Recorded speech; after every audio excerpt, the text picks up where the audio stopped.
The wind howled across the frozen land like a beast crying in the night. Jack Dalton pulled his coat tighter around him as his horse moved slowly through the deep snow. He had been searching for 2 missing calves that had wandered away from his herd, but the storm was turning worse with every mile. His face burned from the cold and his hands felt stiff on the reins. Yet, even through the blinding white, something caught his eye. There was movement ahead, something that didn't look like a drifting branch or an animal. He stopped his horse and listened. A weak sound reached his ears, almost lost in the wind. It was a faint cry, soft and broken like someone calling for help. Jack jumped down from his saddle and pushed forward on foot.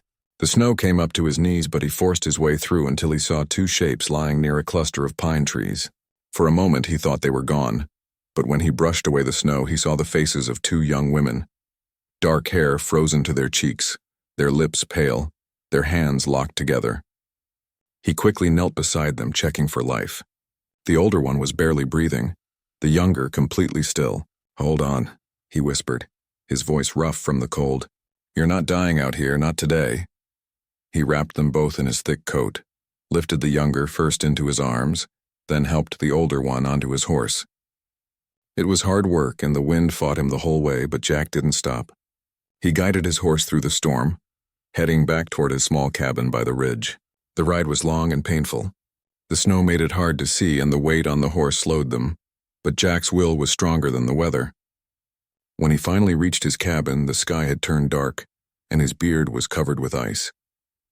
He pushed the door open, carried the 2 women inside, and laid them near the fireplace. He started a fire quickly, throwing on wood until the flames roared. He worked through the night. He rubbed their hands and feet to warm them, boiled snow for water, and made a small pot of soup. He spoke softly to them as he worked, though they couldn't answer. "You're safe now," he kept saying. "You're going to make it." When one of them coughed weakly, it gave him hope. He stayed awake all night, feeding the fire, keeping watch, and praying they would see morning. By dawn, the storm had slowed. Pale light came through the window. The older sister opened her eyes first. They were dark and sharp, filled with confusion and fear. She tried to sit up, but fell back with a gasp. Jack knelt beside her and said gently, "Easy there. You're safe. You've been through a rough night."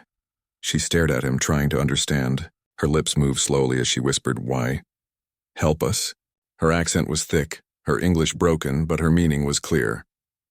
Jack smiled softly. "Because no one deserves to die out there." A few hours later, the younger sister woke too. She was weaker but smiled faintly when she saw her sister alive beside her. Jack gave them each a little soup, spoon by spoon, careful not to make them sick. He learned their names that day. The older one was Taya, proud and quiet, with eyes that looked like they had seen too much. The younger one was Nomi, softer, her smile shy but warm when she had the strength to show it. They told him they were Apache, daughters of a small tribal chief who lived south of the mountains. Their group had been attacked by raiders while traveling, and in the chaos the sisters got lost. For days they had wandered through the snow, surviving only on melted ice and hope. When the last fire they made died out, they lay down under the pines and waited for the cold to take them, until Jack found them. As days passed, Jack's cabin turned into a place of laughter again. It had been silent for years since his fiancée died in a river flood. He had stopped talking much to anyone, choosing the company of his horses and the land. But now, with the 2 sisters there, the small cabin felt alive. Taya helped him chop wood once she grew stronger. Nomi learned to cook bread over the fire even though she burned the first few. Jack smiled when she frowned at her mistakes, her cheeks pink with embarrassment. They learned from him, and he learned from them. Taya showed him how to read animal tracks better than he ever could. Nomi taught him how to braid rope the Apache way. And sometimes, in the evenings when the storm howled outside again, they would sit near the fire and Nomi would hum a tune from her people. The sound made the small cabin feel warmer than any fire could. One evening, as he fixed a broken saddle strap, Jack noticed how Taya watched him. Her expression wasn't just gratitude, it was deeper, something quiet but strong. When he caught her gaze, she looked away quickly. Later that night, when he brought more wood for the fire, Nomi laughed softly and thanked him, her eyes bright in the firelight. Jack felt his heart twist. He hadn't thought about love or feelings in years, yet now, something inside him stirred again. The following morning, he found Taya outside, standing by the horse corral. The snow had melted just enough to show patches of earth. She looked at him and said, "You save us. In my people's way, that means you are part of us." Jack frowned slightly, not understanding at first. "Part of you?"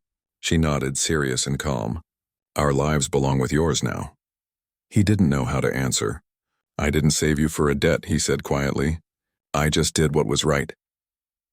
She looked at him long, then said softly, "In our world, good men are rare." Later that night, Nomi handed him a small woven bracelet made of dried grass and colored threads. "For you," she said shyly, "to bring luck." He accepted it with a smile, but deep down he felt a weight in his chest. He could see it clearly now. Both sisters cared for him. One with strong, silent eyes, the other with gentle laughter and warmth. Jack sat by the fire that night long after they went to sleep. The wind pushed against the windows and the flames flickered low. He stared into them, thinking about his past, the woman he once loved, and the strange twist of fate that had brought two young women to his doorstep. He didn't know what to do or what the coming days would bring. But one thing was sure. The world outside his cabin was about to change. Somewhere out there, the Apache tribe must be searching for their chief's missing daughters, and when they found out a cowboy had saved them, there would be questions, maybe even danger. Still, as he looked toward the sleeping sisters, safe and breathing by the fire, Jack knew he wouldn't take back what he'd done. Whatever came next, he was ready. The snow was melting, the sky clearing, and for the first time in years he felt something like hope warming his heart again. When the heavy snow finally began to melt, Jack knew the world beyond his small cabin would soon come looking. He had kept the two Apache sisters safe for nearly 2 weeks. They were stronger now, able to walk and smile again, their cheeks full of color. The cabin that once echoed with silence now had the soft sounds of laughter, the smell of bread baking, and the rhythm of new life. But Jack knew peace like this never lasted long in the Wild West. One cold morning, while fixing the fence near the barn, he saw distant shapes on horseback moving through the valley. His instincts tightened. He called to the sisters, and they stepped out of the cabin, their eyes squinting toward the riders. When Taya saw the feathered bands on their arms, she whispered, "My people." Relief filled her voice. Nomi grabbed her sister's hand, trembling between joy and fear. Within minutes, the riders surrounded the cabin. They were proud Apache warriors, their faces marked with the dust of long travel and the worry of lost family. At their center rode an older man with broad shoulders and a strong, weathered face. His hair was streaked with gray, his gaze sharp and powerful. He dismounted, his boots sinking into the thawing snow, and looked straight at Jack. "Taya, Nomi," he said, his deep voice breaking with emotion. The sisters ran to him, falling to their knees beside him. The man's hands trembled as he touched their faces, checking that they were real. He turned to Jack and nodded once. "You saved my blood. You saved my heart." Jack lowered his head respectfully. "They were freezing," he said quietly. "Anyone would have done the same." The chief, whose name was Kochene, shook his head slowly. "No," he said. "Many ride past what is not theirs to save." He looked at the cabin, the fire still burning inside, the blankets neatly folded, the signs of care everywhere. "You have a good spirit, cowboy." For the next few days, the Apache camped near Jack's land, waiting for the weather to clear enough to return home. They treated him with respect, sharing food, stories, and songs around his fire. Jack listened quietly, curious about their ways. He learned how they tracked animals, how they read the stars, and how they believed every good deed tied a man's soul to the land. But with each passing day, Jack also saw the growing tension between the sisters. Taya was calm but watchful, often standing near the fire with her arms crossed, looking at him when she thought he wasn't watching. Nomi, on the other hand, was open and kind, always asking Jack questions about ranch life, laughing softly at his simple jokes, and helping him feed the horses. One night, when the campfire glowed bright against the cold air, Chief Kochene called Jack to sit beside him. "My daughters," he said, his tone slow and measured, "speak of you." Both of them. Jack froze. He wasn't sure what to say. The chief's eyes studied him like a man reading the weather. "In our way," the chief continued, "a man who saves life is tied to it. My daughters wish to honor that bond." Jack felt the ground shift beneath him. "Sir," he began carefully, "I never meant for that." "I only did what any man should do," the chief nodded. "That is why they see you as strong." The air was quiet for a long moment. The fire cracked, and somewhere in the dark a horse snorted. The chief looked toward his daughters, who sat together near the light, and said softly, "They both wish to be your wife." Jack's heart stopped. He looked from Taya's proud, still face to Nomi's shy eyes that glowed in the firelight. He could not speak for a moment. "I can't," he said finally. "I can't choose between them, and I can't take love lightly." Kochane nodded again, his eyes kind. "You speak with honor. But remember, our way allows more than one heart to share a home, if the man's soul is wide enough to hold them." Jack didn't answer. He looked into the fire and thought of his past, of the woman he once loved and how life had taken her too soon. The thought of opening his heart again, especially to two women bound by blood and culture, felt impossible. Yet when he saw Nomi smile or heard Taya speak softly to the horses, something deep inside him stirred. The next morning, the chief prepared to lead his people back toward their land. But before they could leave, dark clouds gathered again. A second storm rolled down from the mountains, stronger than before. Wind tore through the camp and one of the herds broke loose. Horses screamed and ran wild through the valley, ropes snapping in the wind.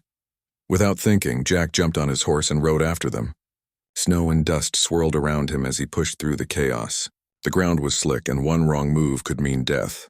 But he kept going, calling to the horses, guiding them back toward the corral. He worked until his arms burned and his throat ached. When it was over, half the tribe stood watching him from the ridge. He returned, covered in snow and sweat, leading the last of the horses back.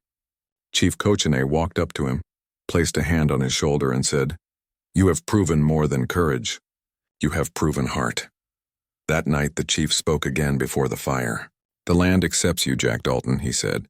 "You are welcome among us, but your choice is yours." Jack stood silent for a long time. Then he turned toward the sisters. "Tasha," he said softly, "you are strong. You lead with your heart and protect those around you. You remind me of the woman I once loved." He paused, then looked at Nomi. "And you, Nomi, you carry light. You remind me what hope feels like." Both sisters looked at him, their eyes glistening. Jack took a deep breath. "I can't take both of you as wives. It wouldn't be fair. But I will never forget what you've given me. Life again." Taya bowed her head. She stepped forward and said quietly, "Then I will stay with my people. My heart is full. You saved us both. That is enough." Nomi's eyes filled with tears, but she smiled. "I will go with you, Jack," she said softly. "The warmth I found by your fire is my home now." The chief placed his hands on both daughters' shoulders. "Then so it shall be," he said. "You have my blessing." When the snow melted for good and spring touched the valley, Jack and Nomi rode back toward his cabin. Taya waved from the ridge, her hair blowing in the wind. She would visit often, bringing gifts and stories from the tribe, and Jack always welcomed her like family. Years passed, and the story of that winter spread far and wide. How a lonely cowboy found two freezing sisters in the snow, and how his kindness built peace between his people and the Apache. Sometimes, travelers passing through the valley would see smoke rising from a cabin by the ridge and say they heard laughter inside, a cowboy, his Apache wife, and the echo of another sister's voice carried by the wind.